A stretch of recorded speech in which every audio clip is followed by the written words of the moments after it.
vanishes like a ghost.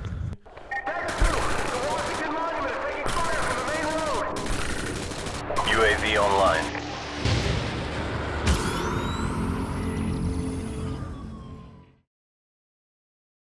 Dunk, dunk, dunk. Hello and welcome back to the Reese's Writing YouTube channel. Today we're going to be doing a little recap of what I read, what I've watched. Not everything, whatever I've sort of consumed. I was thinking maybe calling it the Consummation, but I thought that might have been a bit too wedding-y. But it might work. The Consummation of October. Yeah, we'll go with that. So what have I been reading? I only read 2 paper books. I read a few audiobooks, which we'll get onto. But I read 2 paper books. I'm currently reading one. First off, I read Larry Niven, Ringworld. This is like a very beaten up sphere science fiction. I like the front cover. It's a cool front cover. And this took me a while to read. I struggled to read this one. I don't know if I just found it hard to follow some things. The characters, some of them I wasn't a big fan of. I didn't find them very interesting.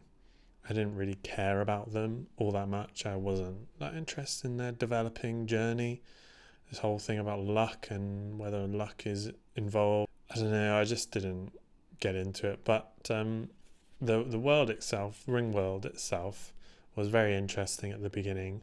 What it was, why was it there, why was it made, who made it, was it natural, or how did it get there? That was very cool. The whole questioning that at the beginning, the traveling to it, and then the descriptions of scenery and how things worked on Ringworld was really well done. But I think the characters for me is where it fell off, and that really made it quite a struggle. And the connection between the characters, I don't know. I struggled with this book a lot, and that took up most of my October in terms of reading paper-wise. And then the other one I finished was The Glamour, which I'll have a review of. Get out from there. Which I'll have a review of because I really enjoyed The Glamour. This is sort of an Abacus reissued version. It's what I really needed after Ringworld, from hard science fiction book to a soft, more of a sort of modern book, with a lot of real struggles and really good characters, really good sort of situations, and developing the bond between the characters and how they sort of play off each other. I really, really needed something like that after Ringworld, and that's what I got in this. So The Glamour, really good. Watch out for a video that'll be coming pretty damn soon. And I haven't actually. I was going to give them the stars because I did. They're on my Goodreads. If you want to follow me on Goodreads, then there'll be a link in the description. But yeah, I gave Ringworld a 3, mainly just for the sort of world building and the mysteries. The ending was good as well. But the characters super underwhelming, which made me struggle with the book. The Glamour, I gave a 4. I think the overall thing, it was a breath of fresh air, really good to see, really good to read. I really enjoyed the characters. The ending was good. It was tough to sort of finish that sort of book after seeing similar endings. If I was in 1986 or whenever this was published, like 1986, I would have probably dug it more because it was more unique in the way things were done. I don't want to spoil it, but you should read it. It's really, really good. And even the ending, even though I don't like it, I thought it was well done. The ending was good, and the sort of revelations that come from it. So on to my audiobooks. What I read audio-wise, I finally finished 1Q84 by Haruki Murakami. I will bugger up names. This was my first Haruki Murakami book. Really liked it.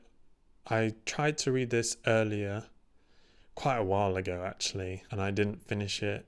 I was really struggling with, I think the pacing is very slow, very monotonous, a lot of repeating of things, but it's really, I think once you get in, it's almost sort of meditative. And then I really got into it.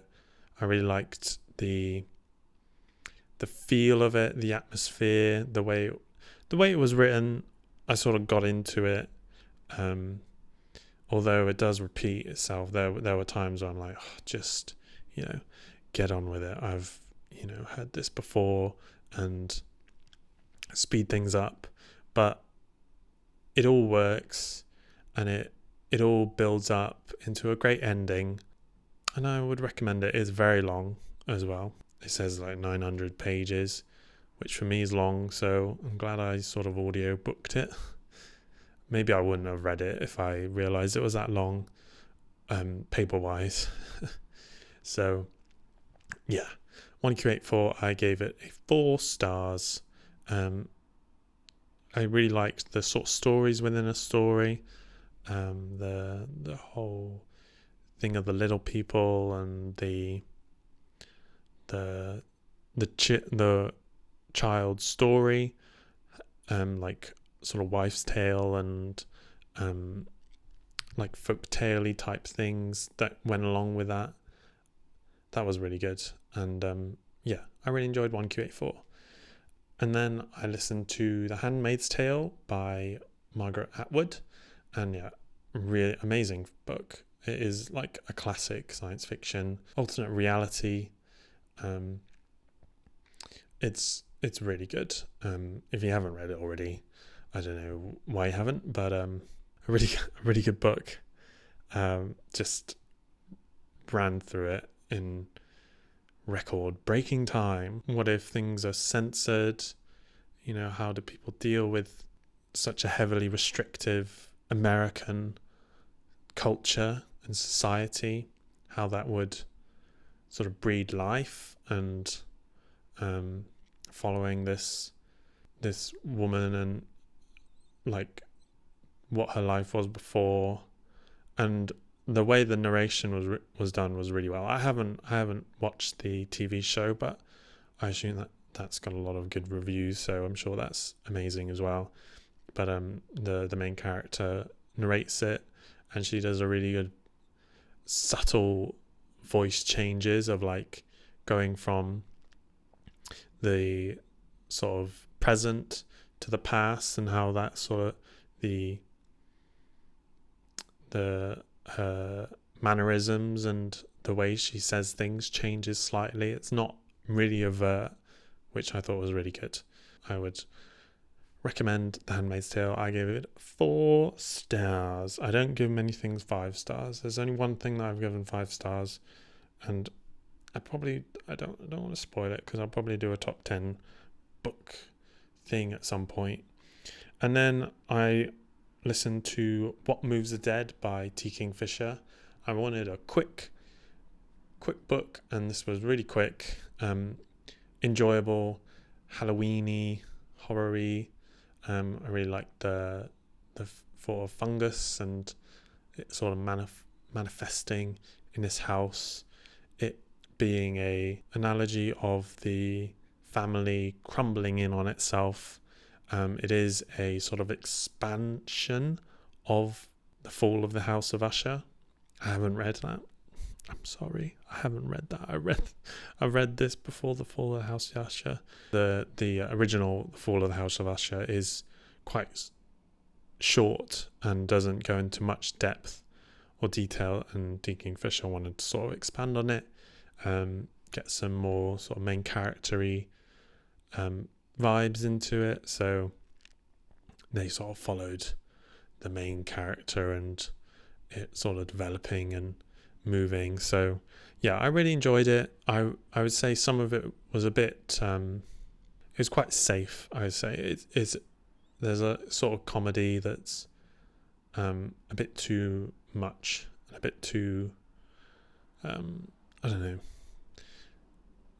there wasn't much surprises. You could see where it was going from quite a mile away, and but yeah, really good book, and a really good book to sort of get me into the Halloweeny mood. Big fan of quick things. Okay. And yes, I'm currently reading Ray Bradbury's Something Wicked This Way Comes for my over the Halloween read, even though it's after Halloween now. Ray Bradbury's amazing. Ray Bradbury's so good. I've previously read The Martian Chronicles and The Illustrated Man and Fahrenheit 451, and he's just so good at creating such a specific atmosphere and feeling that is just, it feels like you're in America. It just oozes with Americanness and the feeling of childhoodness, and I don't know, just the way he writes is super poetic, and it gives me goosebumps just thinking about how well he describes things and creates an atmosphere and feeling within me from writing. It's crazy, and you know, it's quite inspiring the way he writes. I'm really enjoying Something Wicked This Way Comes. I watched the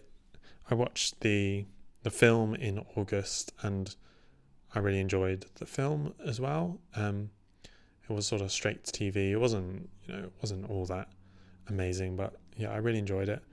And now on to the films that I watched. I watched quite a few.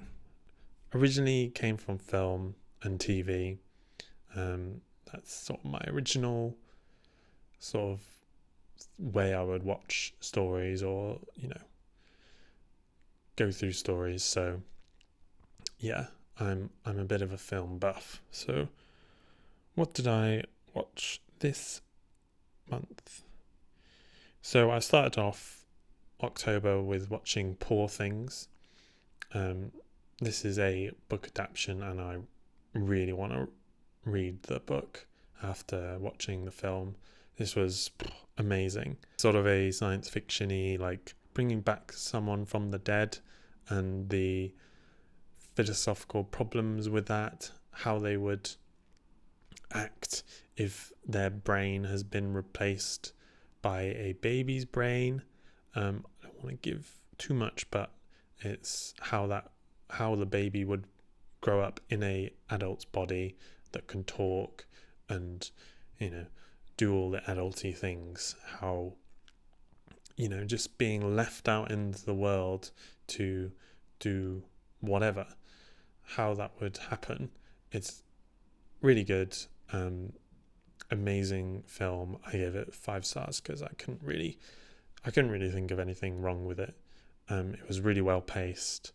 I really loved there's sort of a Victorian sadness to it all as well, like a gothic-ness, especially at the end with the I'm not going to give it away, but there's a house at the end that's really dark and grim, which I really enjoyed. That was a bit of a thing I didn't see coming.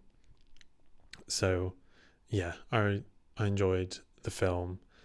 And then I went to see A Different Man, which I also really enjoyed. This is about he has neurofibromatosis, which makes his face sort of his face is demorphed. His face is demorphed. That's definitely not a word. So yeah, he has neurofibromatosis, looks very sort of like the Elephant Man, and he goes through a radical surgery to have it changed. He meets someone, and but then someone sort of comes back as a bit of a doppelganger, and who has the neurofibromatosis, and is all about how he would react to that, and the problems with changing yourself. I guess it is a bit of an analogy of changing your inner self, to meet the like social norms of what is correct to be looked like, or to feel like, or think like, how that isn't, all it's made out to be. So yeah, I really enjoyed it. I wouldn't say it's as good as Poor Things, but I would say go and watch it. It is really good. It's quite dark comedy, and there was points where I did laugh. So good on them for making me laugh. I gave A Different Man 4 stars. I watched The Apprentice, which was really good. It is about Donald Trump and his initial sort of foray into business and that culture. He starts off with his dad's housing company, where they're in a lot of legal troubles. They're being racially biased, and they're not giving houses to black people, and they're in a process of going through the court process, and he meets a lawyer. He meets Roy Conn. Roy, the actor who plays Roy Conn, is amazing, and if he doesn't get nominated, then Donald Trump is controlling the government. It's true. But yeah, he was really good. He was the one that sort of stood out in all the scenes that he was in. He was amazing, and the film was really good. It really highlighted how Donald Trump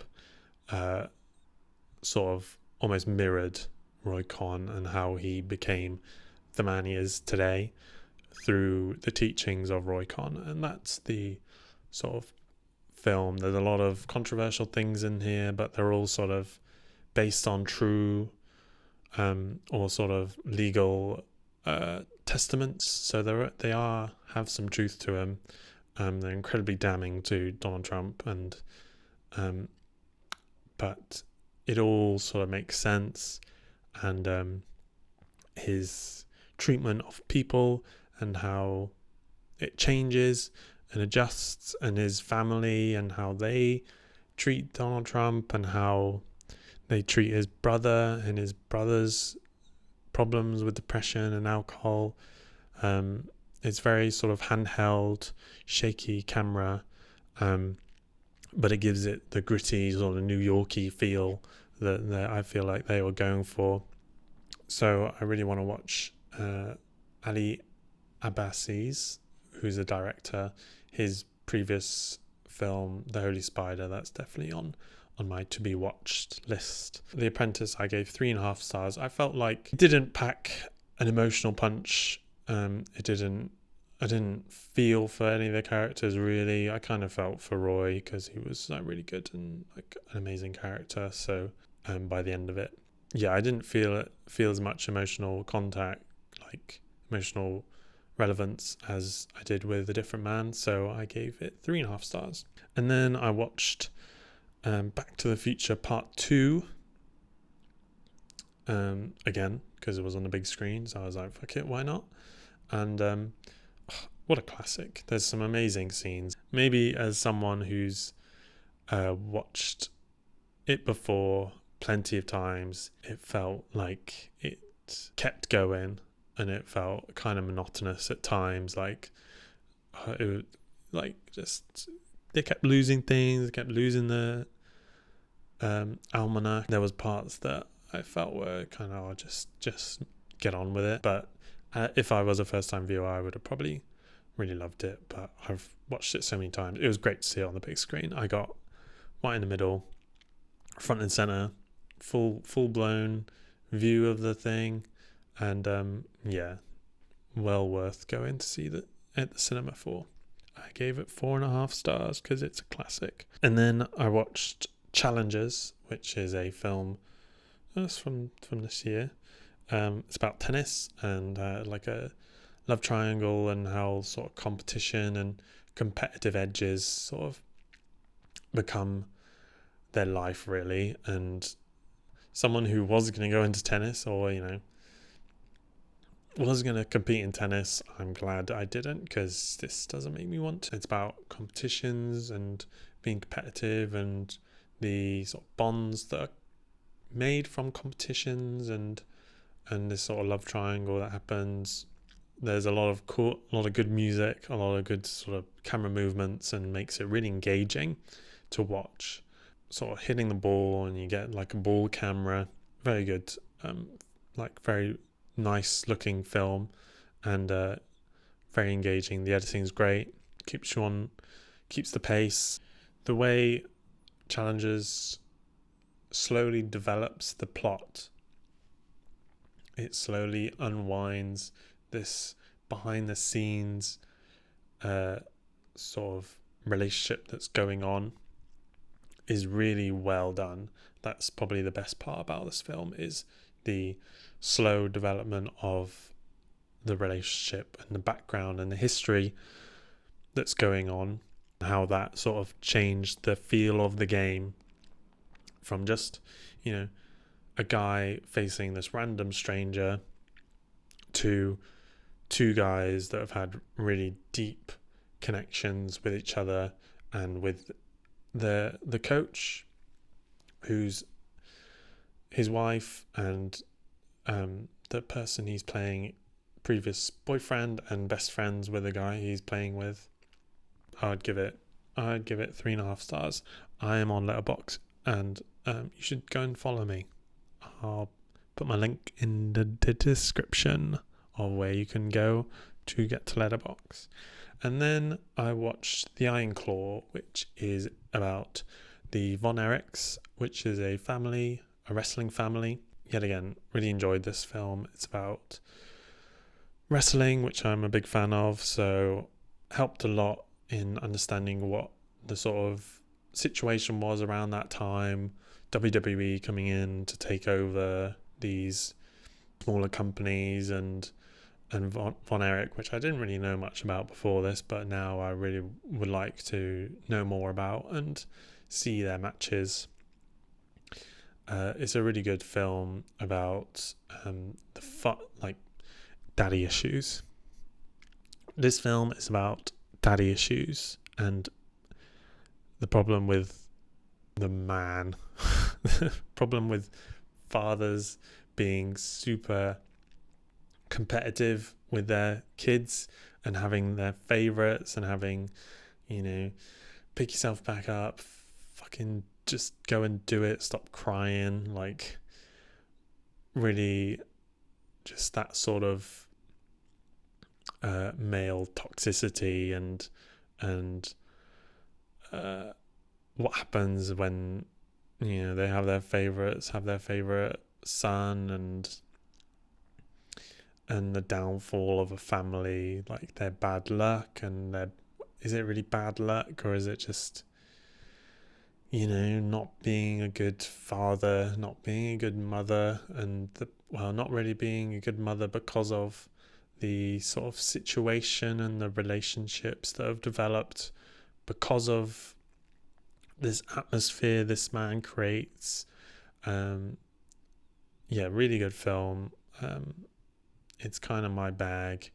I'm a big fan of revealing or diving into male sort of environments and the problems that come from that sort of male like stereotypes or like the male like feelings of competitive, like winning that bread, and how that sort of creates such a bad environment to grow up in and to be a son in, and how it's almost sort of, you know, overcome and changed. And I think it's kind of contradictory with wrestling, because wrestling isn't really masculine. I mean, it on the outside it's masculine, which I can see the analogy. On the outside, like, wrestling is masculine, but on the inside it's, you know, it's art, and it's theatre, and it's performance, and is very feminine. If you think about wrestling, you know, you're pretty much a pantomime, but with, you know, big hits and big, you know, you do get hurt. And like, I've done wrestling before. I've trained wrestling. I've performed in a show or anything, but it's performance and making the most out of this sort of violence that's been created. But yeah, I really enjoy the Iron Claw. I could probably talk about wrestling for quite a while. So I gave the Iron Claw 4 stars, and then I watched They Live, and it felt like I was playing a video game. There were so many guns and like walking around corners going.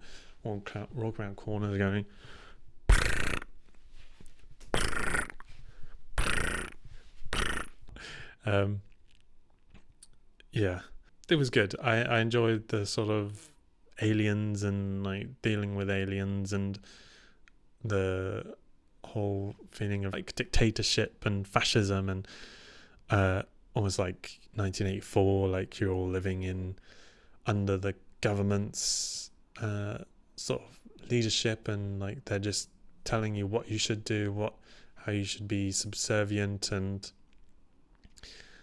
just obeying, being a good citizen. And I liked how that sort of was revealed, and then the whole going into this sort of underground sort of culture that's happening with these aliens, and how they've taken over TV and the whole world, and revealing that to people. I've never seen so many perms in one film. There's so much permage going on. Roddy Piper's pretty good. Pretty good. He's pretty good. I don't know what else I could say about him. He's Roddy Piper. I mean, he's pretty good for the film. And how can a man who's, you know, he's been down on his luck, he's, you know, unemployed, he's just going around trying to find a place to live, have such an amazing perm? That's what I want to know. That's the biggest question I had for this film. But yeah, enjoyable film. I'd give it 3 stars. And yeah, I think that's it. I've been going off quite a while, and my throat feels like I've been hit with a grater. So I will end it here. Thanks for watching what I read and watched in October. If you have any recommendations for what I should watch or read, put them in the comment section. And please subscribe to this channel. It's just starting out, so any subscriptions, likes, comments are really helpful for me to grow. Yeah, I will get better over time. I have done this in the past. I've done YouTube and editing and things in the past, so I think it will just take me time to get in the flow of things, and the more I do it, the better I'll get. So bear with me in these few times. I'm sure I'll sort of get more creative things in there as well, more sort of writing and stories, which I'll hope will get better over time as well. So thanks for watching. Yeah. Bye-bye.